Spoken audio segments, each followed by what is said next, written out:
नमस्कार, मैं हूं रंजीत चौहान। सीजीआई हो तो सूर्यकांत जैसा। साथियों, आज सीजीआई सूर्यकांत ने साफ साफ मोदी सरकार को बता दिया कि संविधान से ऊपर तुम नहीं हो, संविधान के आगे तुम्हें झुकना पड़ेगा। इस देश में संविधान ही सर्वोपरि है। न प्रधानमंत्री बड़ा है, न राष्ट्रपति बड़ा है। अगर कोई बड़ा है तो बाबा साहब का संविधान बड़ा है। साथियों, आज हम आपको दिखाएंगे सीजीआई सूर्यकांत ने नरेंद्र मोदी पर सीधा एक्शन लिया है और बताया कि संविधान के आगे तुम्हें झुकना पड़ेगा।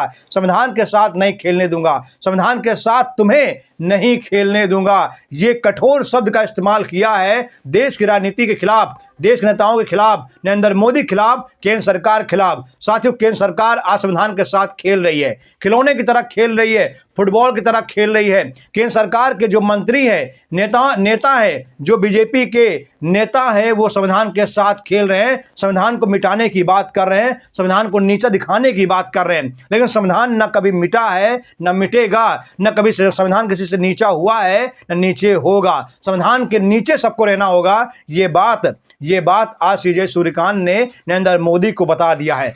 साथियों, मैं चाहता हूं इस खबर को ध्यान सुनिएगा। देखिए, लिखा हुआ संविधान की सर्वोच्चता, संविधान सबसे ऊपर है, संसद या सरकार नहीं। देखा आपने, संविधान सबसे ऊपर है, संसद या सरकार नहीं। सीजीआई सूर्यकांत कह रहे हैं कानून का राज, देश में कानून का राज होगा। किसी व्यक्ति की मनमानी नहीं चलेगी, किसी व्यक्ति की मनमर्जी नहीं चलेगी।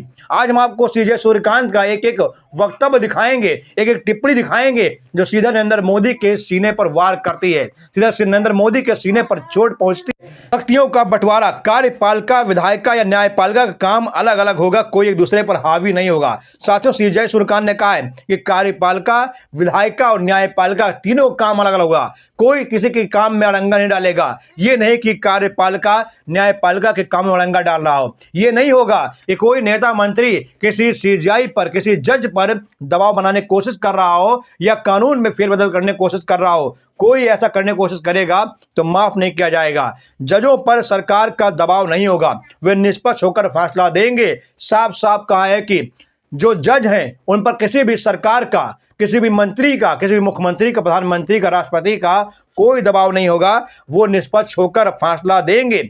और वहीं सबसे बड़ी बात जो उन्होंने कही है, जो आज मिटाने की बात की जा रही है, धर्मनिरपेक्षता, हिंदू राष्ट्र का गुणगान गाने वाले नरेंद्र मोदी के रहनुमा ये बात समझ जाएं कि धर्मनिरपेक्षता ही हमारी पहचान है, धर्मनिरपेक्षता ही हमारा स्वाभिमान है। और इस पर उन्होंने कहा कि राज्य का अपना कोई धर्म नहीं होगा, सभी धर्मों का बराबर सम्मान मिलेगा, सभी धर्मों को बराबर सम्मान मिलेगा। किसी भी राज्य को कोई अपना धर्म मानने का अधिकार नहीं होगा।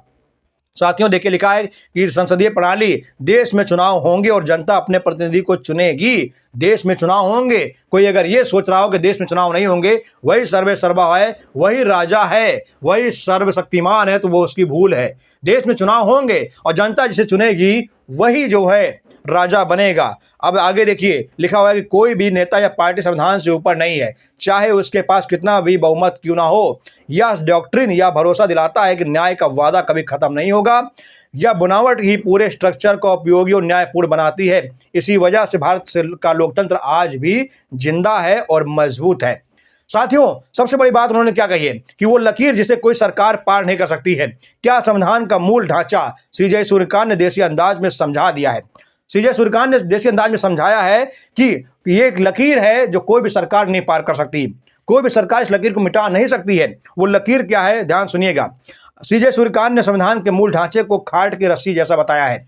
उन्होंने कहा है कि जैसे रस्सी खाट को संतुलन देती है, वैसे बेसिक स्ट्रक्चर लोकतंत्र को टूटने से बचाता है। यह सिद्धांत संसद को संविधान की आत्मा बदलने से भी रोकता है। सीजीआई ने कहा कि इसमें न ज्यादा शक्ति होनी चाहिए और न ज्यादा ढील। आखिर भारतीय संविधान का मूल ढांचा है क्या।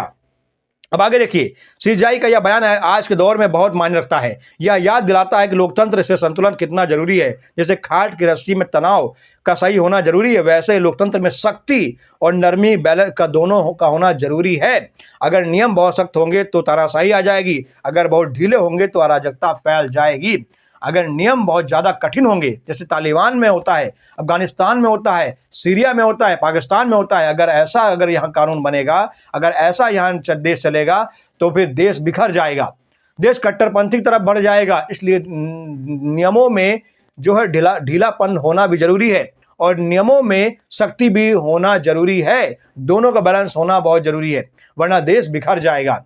तो ये जो टिप्पणियां हैं सीजे सूर्यकांत की, ये उन लोगों के गाल पर तमाचा है जो संविधान को नीचे दिखाने की कोशिश करते हैं, जो संसद में बैठकर कहते हैं कि संसद सर्वोपरि है, संविधान सर्वोपरि नहीं है। उनके लिए सीजे सूर्यकांत ने साफ साफ कहा है कि गलती से संविधान को नीचे दिखाने की कोशिश मत करना। जब तक सुप्रीम कोर्ट इस देश में है और सुप्रीम कोर्ट में सीजे सूर्यकांत जैसे जज है, तब तक संविधान कभी भी नीचे हो नहीं सकता है। आपको याद होगा कि सीजे सूर्यकांत ने कहा था, जब सीजे वी आर गवई रिटायर हुए थे तो उन्होंने कहा था सीजे वी आर गवई भले रिटायर हो रहे हैं लेकिन उनका एक अंश हमारे अंदर है, उनका अंश मेरे अंदर है। अंश यही है कि सीजे वी आर गवई अम्बेडकरवादी थे, संविधान के पुजारी थे, और सूर्यकांत भी संविधान के पुजारी हैं। सीजे सूर्यकांत भी संविधान के पुजारी हैं। ये भी संविधान को जो है मानते हैं, संविधान का पालन करते हैं, संविधान को सजदा करते हैं, संविधान को मानते हैं। और ऐसे जज हमारे देश की सबसे बड़ी शोभा है। जब ऐसे जज ऐसी टिप्पणी करते हैं तो यह वाकई में लगता है कि अभी भी न्याय जिंदा है, अभी भी सुप्रीम कोर्ट के सुप्रीम पावर जिंदा है। वरना ऐसे भी जज देश में हुए हैं जो मुसलमानों को दंगों का जिम्मेदार कहते हैं। शेखर यादव जैसे जज कहते हैं कि मुसलमान इस देश में दंगा कर रहे हैं। इस देश के लिए मुसलमान भी जरूरी, हिंदू भी जरूरी है, सिख भी जरूरी, ईसाई भी जरूरी है, चारों जरूरी हैं इस देश के लिए। राहुल गांधी ने एक बात कही थी कि जब किसी परिवार में एक व्यक्ति बिगड़ जाता है, एक व्यक्ति नफरत करने लगता है, या परिवार में भाइयों के बीच में नफरत पैदा हो जाती है, हिंसा पैदा हो जाती है, तो परिवार बिखर जाता है। तो ये तो देश है। अगर देश में हिंसा होगी, देश में अराजकता फैलेगी, देश में अगर अलग माहौल बनाया जाएगा तो देश अपने आप बिखर जाएगा। इस देश को बिखरने नहीं देना है साथियों, इस देश को एक करके रखना है। अगर मान लीजिए मुसलमान बुरा बन रहा है, मान लीजिए बीजेपी के अनुसार मुसलमान बुरा है, अगर मुसलमान बुरा बन रहा है, इसका मतलब ये नहीं कि हिंदू भी बुरा बन जाए। उस मुसलमान को जो बुरा बन रहा है उसको समझाना चाहिए, उसे सुधारना चाहिए। अगर नहीं सुधार रहा है तो फिर उसे सजा मिलनी चाहिए। इसके लिए जरूरी है कि कानून का पालन किया जाए, सुप्रीम कोर्ट के जरिए, कानून के जरिए, पुलिस के जरिए कार्रवाई की जाए, ना कि हाथों में तलवार लेकर जय श्री राम को नारा लगाकर सड़क पर उतर जाया जाए। ऐसा कदापि नहीं होना चाहिए। साथियों, सीजे सूर्यकांत ने बहुत अच्छी टिप्पणी की है और मैं इस टिप्पणी से बहुत सहमत हूं, और मैं अपेक्षा करता हूं आप लोगों से भी, आप लोग भी सहमत होंगे, क्योंकि आप भी संविधान को मानते हैं, संविधान की पूजा करते हैं। अगर आपको मेरी बात बुरी लगे तो आप लोग अपनी बात जरूर रखिएगा, और अगर चैनल पर हमारे नए चैनल सब्सक्राइब कर दीजिएगा, वीडियो को लाइक करिएगा। आपका एक लाइक हमारे लिए आशीर्वाद के समान है। तो साथियों, मेरा आपसे फिर निवेदन है कि अगर आप सुप्रीम कोर्ट को मानते हैं, अगर आप सुप्रीम कोर्ट की बातों से सहमत हैं, अगर सीजे सूर्यकांत की बातों से सहमत हैं, तो चैनल पर हमारे आइए और हमारे सब्सक्राइब करिए, हमारे वीडियो को लाइक करिए और हमें अपना आशीर्वाद जरूर दीजिए। जय हिंद, जय भारत।